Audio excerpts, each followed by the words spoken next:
Does the Democratic Alliance actually have a plan? I'm talking here in dealing with social media. Do they have a plan? I'm talking here about the actual manifesto and policy positions of the party. Do they actually have a plan? Because in the last few days, I've come to believe and I've come to conclude that the DA actually doesn't have a plan. Yesterday, I interviewed Mmusi Maimane. They were having a launch in Soweto. Basically, they were just launching their poster and their flyer for the election. It's really a non-event, but it was an opportunity for me to ask some hard questions, and I did. So I asked Mmusi Maimane 2 questions, and you're going to see those questions a little bit later. But after having asked him those questions, I mean, the conclusion I came away with was these guys don't really have a plan. And I began to reflect on a conversation that I heard on 702 radio where Peter Bruce was being interviewed with John Steenhuisen, and they were having a debate about the DA. And a question was asked about their manifesto specifically. When is the manifesto coming out? When are you guys going to let the people know it's already December? The election is in May. Basically, you are 120 days into the period, the countdown period of the election, and you haven't shown us your paperwork. Where's the paperwork? And Steenhuisen gave a response, and I want you to listen to this response, and I want you to assess in terms of timeline, because Steenhuisen made a commitment to timeline. He said, by the beginning of the year, our stuff will be out. You guys will know what's what. And it's now the beginning of the year. And I asked Mmusi Maimane, where's the stuff? Where are the goods? He didn't have an answer. I asked him, why did you take so long to respond to the Clifton Beach incident? No answer. This actually makes me consider that the DA may not actually be ready for the election. They may not actually be ready to have the difficult debate with the electorate in 2018 about what they actually bring to the table. They're still having fights with Jacob Zuma. They're trying to block his record deal. In fact, I actually think giving Jacob Zuma a record deal is not a bad idea. Whoever gives him that record deal is going to make a profit. Jacob Zuma is a very popular singer. If you want to say anything you want to say, you can say it. But the one thing you can't say in life about Jacob Zuma is that he's not popular as a musician. He's one of the most popular Maskandi Mbakanga, ANC historian type musicians. He really is. Whether you like it or not, Jacob Zuma has had so many hits. Mshini Wami, Indelendlela. There are so many. Every time he breaks into song, he's got a hit. And the people within the ANC and its broader structures love it. The ANC had 11.4 million votes. If Jacob Zuma can move 500,000 albums, he'll be a better selling artist than all of the South African artists, except for maybe the gospel ones on a good year. So this is something that I think is a non-starter. But this is the fight the DA wants to pick. They're still trying to fight Jacob Zuma. Jacob Zuma's not on the ballot. Cyril Ramaphosa's on the ballot, and his crew. Tito Mboweni, Pravin Gordhan. That's the team that's on the ballot. That's who you have to fight. And the ANC is launching its manifesto proposal on the 12th of January. The EFF is launching theirs mid-February. DA, no commitments, no day whatsoever, nothing. And I don't actually think that they have a plan. But watch this footage and let me know what you think about that. And then we're going to talk on the other end about the prizes and etc. and who the winners are. That's going to be on the other end of the video. Well, this is my point, And so we had an interesting occasion earlier this year where Gwen Ngwenya, who's the new head of policy, announced, along with James Self, that there was going to be a new approach to economic empowerment, and that they were ditching black economic empowerment, basically black-based broad economic empowerment. And so, and there was a big debate about that, and it was quite colourful, and nothing has happened. And I've got, Mmusi Maimane back in August is saying alternative empowerment policies will be discussed and tabled at the next federal executive. Well, that was in September, and nothing has happened. And so I am disappointed with them, which is why I tend to be probably overcritical. If we had an election this afternoon, you wouldn't vote for them? No. Okay. John, let's take these issues one at a time and we can ventilate it fully. Let's maybe start with something that we don't talk about enough as South Africans, but it is critically important, and that is the policy question. How do you feel about this? Because lots of commentators often say that you are inchoate as a party in terms of policy. There's policy vacuum. Is that description from Peter just on the policy question? Let's take BEE as an example. Is that fair?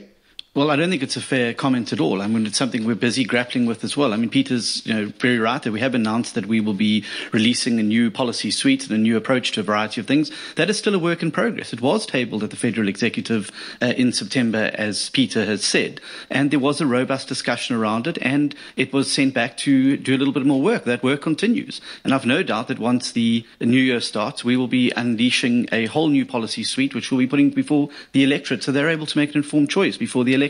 I don't think that the timeline that Peter has set us on is necessarily one that the party has locked itself into. There are complex matters, and these are all up for discussion. That debate is still ongoing. Those policies are still being reviewed and tweaked, and I've no doubt that when we start the new year, they will be released and people can engage with them. Election, and I would have thought that the party that I'm going to vote for would already have its economic policy in place. And what John is saying is that it doesn't, that they're still talking about it because there are fundamental divisions about what constitutes empowerment, and who should be empowering. And you kind of, and I perfectly understand that debate. What is required to resolve it is leadership change. John, before you respond to Peter, I want to step back from the particular example of how to achieve economic democracy in the boardroom, in particular around stakeholders that seem to have intractable differences like labor and business. And you can respond to the specific example if you want. But here's my thing. I don't hear enough as a voter from the DA thought leadership on these questions. What the hell is Gwen up to at 8 o'clock in the morning? Isn't she the one who's supposed to give you a buffet of these policy ideas so that us in the commentariat can do what Peter is trying to do with you in conversation right now? Well, of course, as I said to you, these things will come out and South Africans will be able to engage with them. We have an election in May. Yeah, but I don't see the pressure on any other political party in the spectrum to come forward and put what their policies are going to be. Yeah, but we don't have hopes for other political parties. Yeah, but I think you're holding us to stand that. Why is the ANC not changing their policies that have failed so spectacularly? Why is the pressure not on them? But the point is, I just want to get back. If you want to know what Gwen's doing at 8 in the morning, you need to ask Gwen what she's doing. No, you are the chief whip and you're a senior leader. You can't kick for touch in this conversation. The policy unit doesn't. That under your breath. Here's the bottom line. The problem is, John, the ANC is useless. If you want to be measured by them, we can end the discussion right here. You're doing fine, mate. Well, I wanted to say the whole process does not fall under the parliamentary operation, which I have control over. So with respect, outside of Gwen's parliamentary duties, it's not very easy for me to tell you what she's doing at 8 o'clock. What I can tell you that she's done is put before the party a variety of discussion documents across a number of key areas, ranging from crime to border security to how we get the economy moving again, how we change the structure. And the party's engaging with these. These are healthy debates and discussions that are happening within the party. And when I don't see evidence of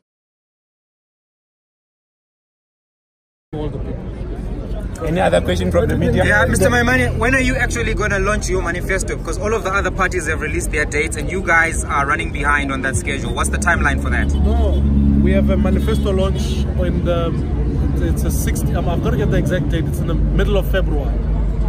Okay. So I'm not sure where the other parties are. I mean, I don't worry about those, but in the middle of February. All right, so can you tell us why was there such a delay from party leadership in responding to the incidents at Clifton Beach? There was no delay whatsoever. The fact of the matter is that at Clifton Beach, the mayor of Cape Town was there.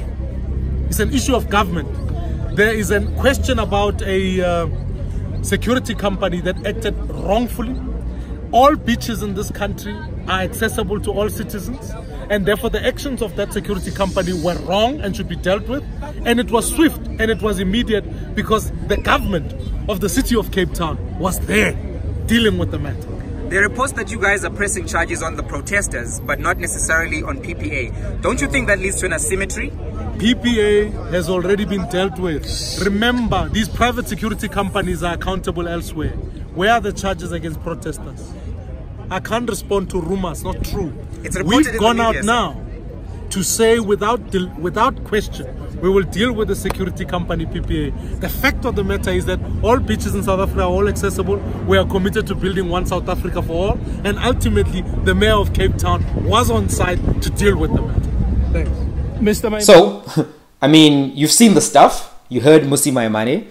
Tell me, what do you think? Do you think that Mmusi actually has a grasp of the situation? Do you think that Steenhuisen has a grasp of the situation? Do you think that Gwen has got a grasp of the situation? Because clearly, there's no policy clarity coming from the DA as it actually stands. Zero policy clarity whatsoever. So, you know, that's just my input. That's what I think. That's what I think is going on with the Democratic Party right now. I think they're in crisis. So let's talk about prizes. Let's talk about prizes. I want to talk about prizes. So in the coming weeks, we're going to have some cool prizes. We're going to have this book here. This is a great book on South African politics, Democracy and Delusion by Sizwe Mpofu Walsh. This is going to be one of the prizes. Not this one. This is my copy, but you're gonna win your own copy.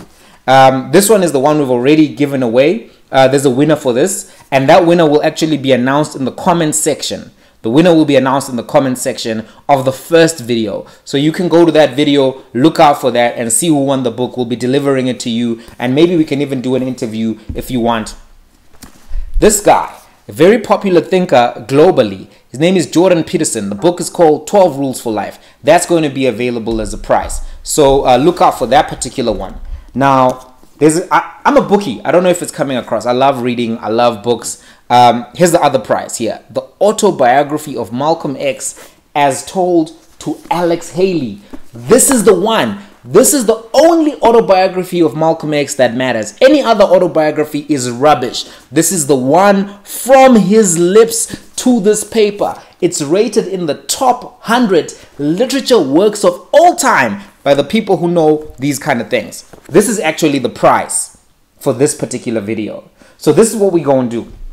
This is the challenge for this particular video. This is the competition. So you have to comment on this particular video. You have to like, you have to subscribe. We're opening up to 50 people who comment and like and subscribe on this particular video. So it's 50 because this book right here, this is gold. This is the man.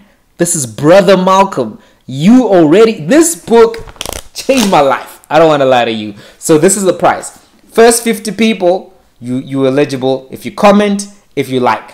That's what's going down. That's the prize. When are we going to announce the winner for this? On Monday. On Monday, right? So you've got all of that time. First 50 people to comment, to like, to subscribe.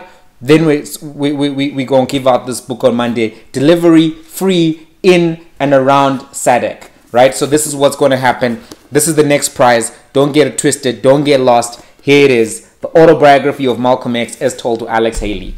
We're out of time. I don't want to take too long.